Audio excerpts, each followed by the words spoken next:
Assalamualaikum Pak. Waalaikumsalam. Mas. Bagaimana kabarnya hari ini Pak? Alhamdulillah, kabar baik.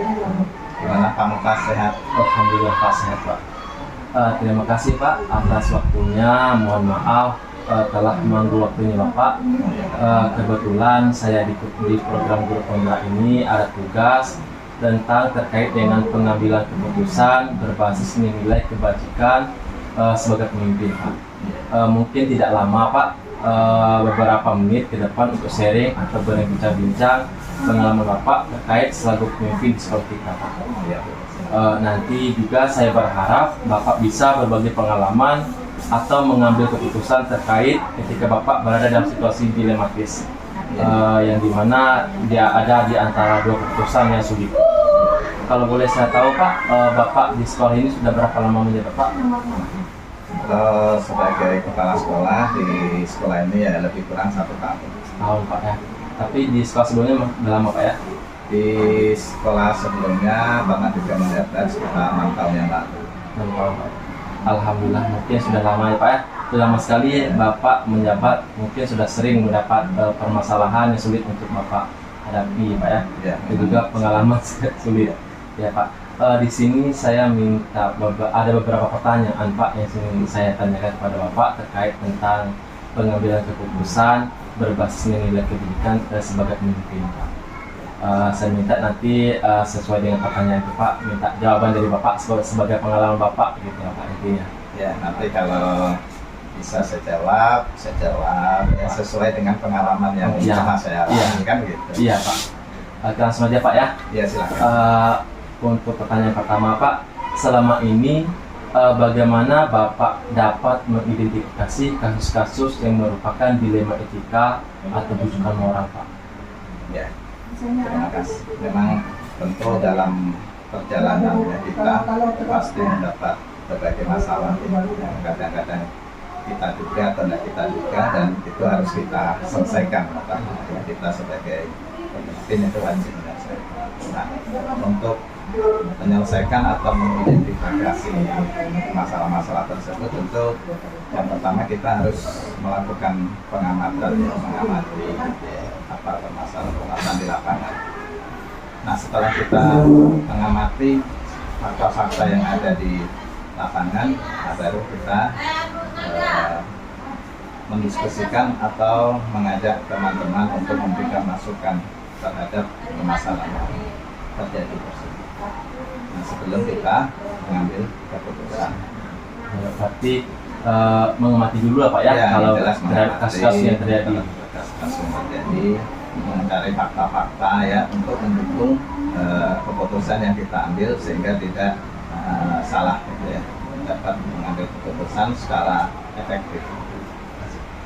Selanjutnya Pak, selama ini bagaimana Bapak mengambil keputusan di sekolah yang Bapak pimpin, terutama untuk kasus-kasus di mana ada dua kepentingan yang sama-sama benar Pak, atau sama-sama mengandung nilai kewajiban? Nah kalau ada dua pilihan ya, sama-sama benar, tetapi ada skala prioritas. Nah mana yang perlu kita prioritaskan? Nah untuk mengetahui mana yang prioritas, tentu kita harus menyesuaikan dengan kondisi di lapangan sekolah kita gitu ya. Mana yang harus kita dahulukan. Nah, bagi yang untuk kepentingan sekolah kita, maka kita prioritaskan dan itulah yang kita pilih sebagai pengambilan keputusan. Jadi diutamakan yang prioritas dahulu Pak ya. Kemudian sesuai dengan kondisi di lapangan, karena beda lapangan, beda tempat, tentu permasalahannya juga beda kan gitu. Walaupun mungkin secara aturan sama-sama benar, tapi kita harus menyesuaikan dengan kondisi lapangan yang real gitu kan. Langkah-langkah atau prosedurnya seperti apa yang biasa Pak lakukan sama ini Pak? Yang pertama untuk pengambilan keputusan, apalagi berkaitan dengan tadi, tentu kita tidak bisa sendirian, ya, tidak bisa sendirian. Tentu kita mengajak semua yang pemangku kepentingan atau yang ada di, terutama kalau di sekolah adalah warga sekolah. Kita meminta masukan dan diskusi gitu ya dengan teman sejawat, dengan konsultasi dengan atasan kita terutama pengawas gitu ya, bagaimana kita untuk mengambil keputusan yang lebih baik dan efektif. Berarti intinya Bapak berkolaborasi lah Pak ya, Berkolaborasi dengan rekan-rekan guru dan pengawas. Dengan pengawas dan bahkan dengan komite atau orang tua murid harus kita libatkan dalam setiap pengambilan keputusan yang berhubungan dengan sekolah. Pak. Hal-hal apa saja selama ini Bapak anggap efektif Pak dalam pengambilan keputusan pada kasus dilema etika ini Pak? Nah, hal-hal yang efektif itu apabila keputusan itu yang telah ditetapkan, yang sebelumnya ditetapkan berdasarkan pertimbangan, diskusi tadi ya seperti yang di awal. Nah, dikatakan efektif apabila laporan tersebut dapat dilaksanakan oleh semua anggota atau semua guru, semua siswa atau semua warga sekolah. Sebaik apapun keputusan yang kita ambil, kadang-kadang kan kita sudah mengambil keputusan, bahkan keputusan itu sudah didiskusikan bersama, sudah disepakati bersama, tapi ternyata dalam faktanya tidak terlaksana dengan efektif.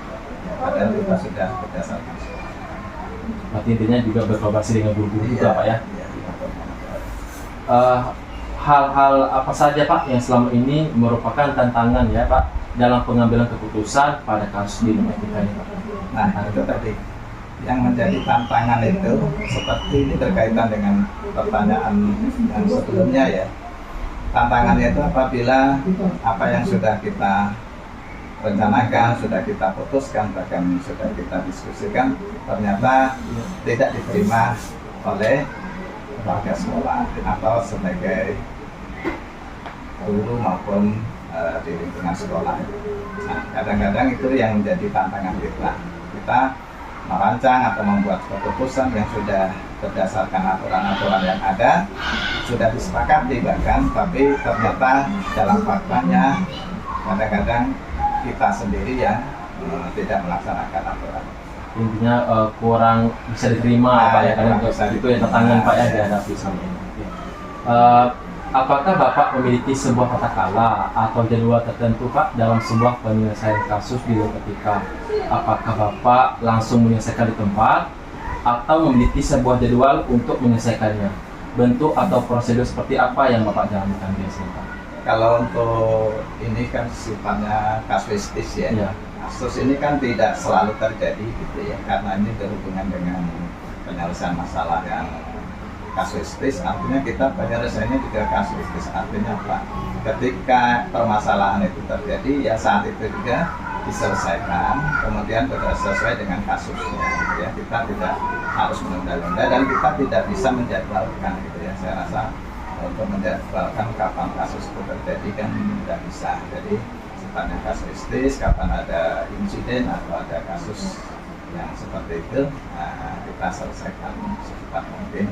Itu tetap melibatkan beberapa pihak ya, seperti majelis guru gitu ya, komite dan orang tua. Berarti diselesaikan pada saat itu kalau secepatnya Pak ya. Adakah seorang atau faktor-faktor apa yang selama ini mempermudah atau membantu Bapak dalam mengambil keputusan dalam kasus-kasus dilema etika?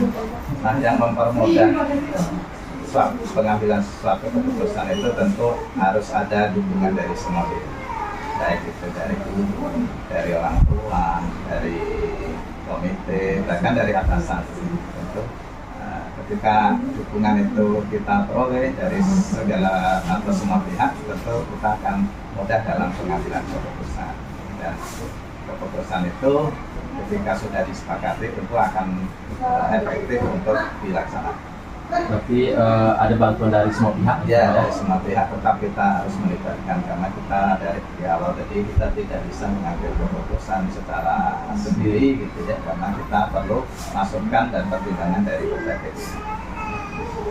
Pak, dari semua hal yang telah Bapak sampaikan tadi, pembelajaran apa yang Bapak petik dari pengalaman Bapak mengambil keputusan dilema etika Pak? Yang pertama tentu harus adanya kolaborasi dalam pengambilan keputusan. Yang kedua ada komitmen kita untuk melaksanakan keputusan yang kita ambil. Kemudian konsistensi tadi, kita harus tetap konsisten dalam menjalankan keputusan yang sudah kita ambil, sehingga keputusan itu baru bisa dikatakan efektif untuk dilaksanakan. Berarti ada 3 Pak ya, berarti ada pertama kolaborasi, komitmen, dan konsisten Pak ya. Baik Pak.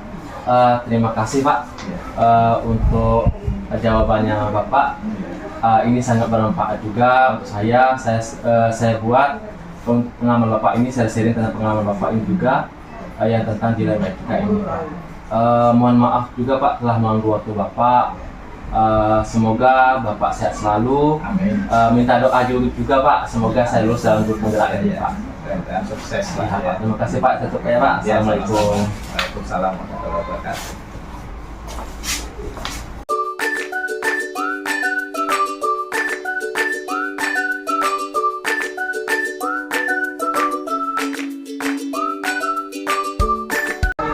Assalamualaikum Ibu. Waalaikumsalam.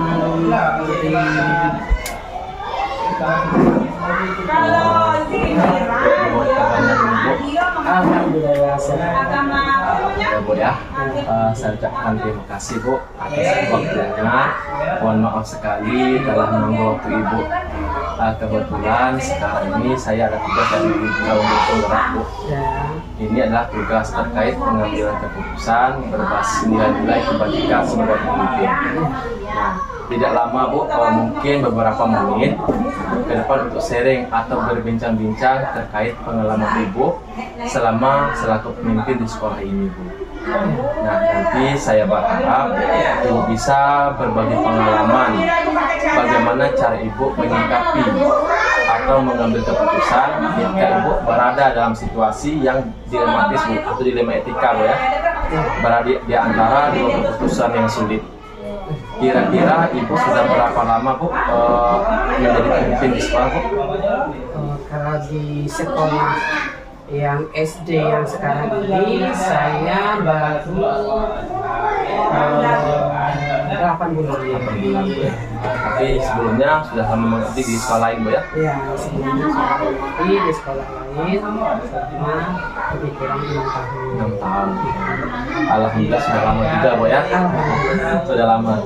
Saya rasa sudah sangat ini Bu ya, berpengalaman Bu ya saat mengambil keputusan itu ya Bu ya. Apalagi keputusan yang sulit-sulit. Insya Allah. Ini Bu, di sini saya ada beberapa pertanyaan Bu yang ingin saya tanyakan kepada Ibu tentang pengambilan keputusan. Mungkin butuh beberapa menit lah Bu untuk kita bicara. Adapun pertanyaan yang pertama Bu yang ingin saya tanyakan, selama Ibu menjabat, bagaimana Ibu dapat mengidentifikasi kasus-kasus yang merupakan dilema etika atau rujukan moral? Selama ini saya mengidentifikasi kasus yang merupakan dilema etika atau rujukan moral. Yang pertama, apabila terjadi suatu kasus pada kubu peserta didik, maka dilema etika perlu penanganan khusus melalui mediasi. Karena saya sebagai pemimpin di sini, pembina di SD ini, tidak bisa bergerak sendiri tanpa ada turun tangan pihak ini. Kalau jadi dengan pendidik Bu, antara guru bagaimana Bu? Oh iya, apabila ada permasalahan pada guru pendidik, guru atau tenaga pendidik, saya berkoordinasi langsung dengan atasan, yaitu pengawas sekolah. Berarti Bu kalau misalkan jadi dengan pendidik, berarti Ibu kerjasamanya dengan wali kelas Bu ya? Ya. Nah, tapi kalau misalkan jadi dengan guru-guru, berarti dengan kepala sekolah Ibu ya, bekerjasamanya atau atasan Ibu, pengawas? Ya, pengawas. Baik Bu. Pertanyaan kedua Bu, selama ini Bu, bagaimana Ibu menjalankan pengambilan keputusan di sekolah Ibu, terutama untuk kasus-kasus di mana ada 2 kepentingan yang sama-sama benar atau sama-sama mengandung nilai kebajikan Bu? Di sini saya mengambil berbagai pendapat dan masukan dari banyak pihak resiko dari satu keputusan itu pasti akan ada yang tidak setuju atau tidak disukai. Walau bagaimanapun harus ada keputusan, maka kita harus mengambil resiko terkecil. Berarti ibu meminta pendapat dari masukan yang lain juga Iya. dari berbagai pihak Iya, ya, iya. supaya minimalisir risiko terkecilnya gitu Bu ya. Langkah-langkahnya Bu atau prosedur seperti apa yang bisa ibu lakukan selama ini, yang biasanya ibu lakukan selama ini? Oh ya, di sini langkah-langkah yang biasa saya ambil atau itu ada strateginya. Strateginya adalah seperti yang disampaikan tadi, kita komunikasi dengan yang lain atau guru kelas dan mengambil resiko terkecil dan prosedur yang diambil sesuai dengan aturan. Berarti langkah-langkahnya intinya berkolaborasi Bu ya, dengan rekan-rekan dan juga mengambil risiko itu usahakan yang terkecil Bu ya, supaya tidak ada pertentangan Bu ya. Selanjutnya Bu, hal-hal apa saja Ibu ya yang selama ini Ibu anggap efektif dalam mengambil keputusan pada kasus dilema etika? Di sini hal-hal yang saya selama ini saya anggap efektif untuk mengambil kasus dilema etika, yaitu mengikuti prosedurnya yang harus seperti itu, langkahnya juga seperti itu, seperti yang sudah disebutkan. Ingin lebih efektif meminta berbagai pendapat yang lebih banyak. Cuma sebetulnya apabila terlalu banyak pendapat, justru malah terlalu banyak kepala dan memakan waktu yang banyak, maka sudah cukup diwakili dengan beberapa guru dan komite sebagai perwakilan orang tua. Jadi intinya mungkin tidak semua guru Ibu panggil Bu ya, hanya beberapa guru. Ya. Soalnya kalau terlalu banyak guru mungkin terlalu banyak juga pendapat Bu ya. Sebenarnya juga berkolaborasi juga dengan orang tua komite Bu ya. Ya, komite. Hal apa saja Bu yang selama ini merupakan tantangan Bu ya dalam mengambil keputusan pada kasus dilema etika Bu? Di sini tantangan pengambilan keputusan sebetulnya yang paling menantang itu untuk tenaga pendidik dan kependidikan. Saya tidak berbicara yang lain, tetapi masalah kesejahteraan. Sampai saat ini buruh saja sesuai dengan UMR, namun guru dan karyawan masih jauh di bawah UMR. Bagaimanapun ujung tombak pendidikan itu ada pada guru ya. Bagaimana ini guru yang honor belum sejahtera. Nah, ini adalah permasalahan bagaimana guru yang honor bisa paling tidak setara dengan UMR. Ini tantangan bagi saya sebagai kepala sekolah. Intinya itu honorer gitu Bu Untuk ya, honorer. yang honorer yang tidak sesuai UMR gitu intinya Pak. Iya. Jadi susah untuk jadi dilema etikanya gitu Bu ya. Ya baik Bu. Apakah Bu Ibu memiliki sebuah kata-kala atau jadwal tertentu dalam sebuah penyelesaian kasus dalam dilema etika Ibu? Apakah Ibu langsung menyelesaikan di tempat atau memiliki sebuah jadwal untuk menyelesaikannya Bu? Bentuk atau prosedur seperti apa yang dijalankan?